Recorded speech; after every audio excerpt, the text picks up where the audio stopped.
Hey, so this is going to be a video explanation on how to make something similar to this.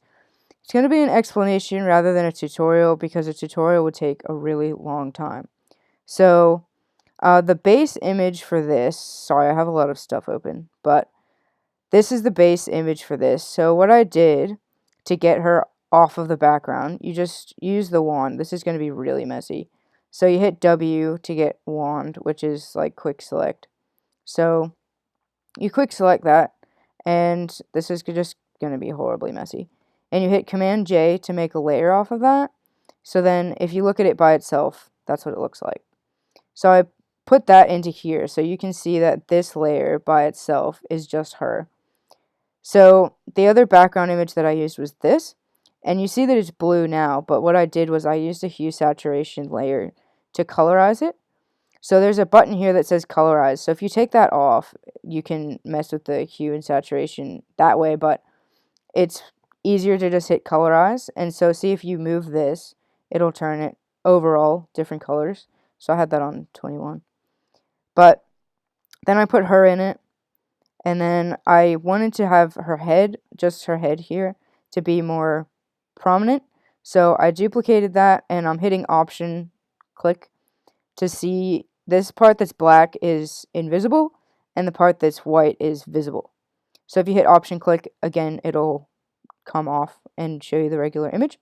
So I wanted to make her head just more like prominent.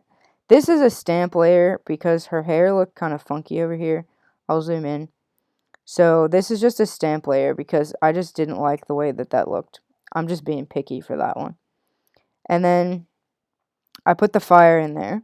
So that's where the fire came from. This is the original image with the fire. I'll put it up to 100% so you can see.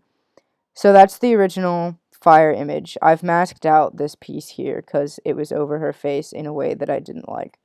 So then I duplicated the fire so you can see here that I only put it on the place where I masked it out of here in the first place, if that makes any sense.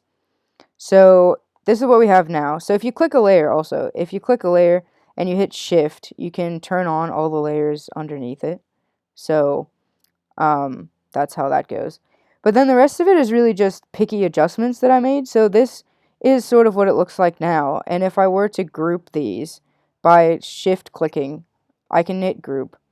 And if I turn all these layers on and then hit the group, see, it's just me being picky. Like, it probably looked okay before that, but I just wanted to make it look better.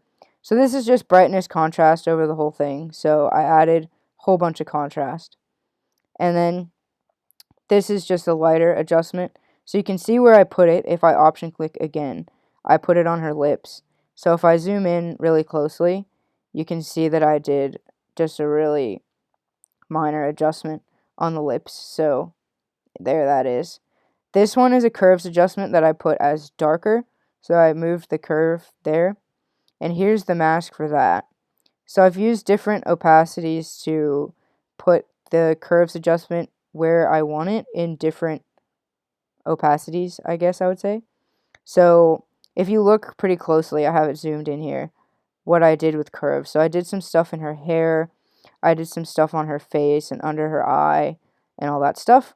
This is lighter, so this really didn't do much, but it was just on her lips. And then this, like I said, the whole brightness contrast thing. So originally, this is what I came from.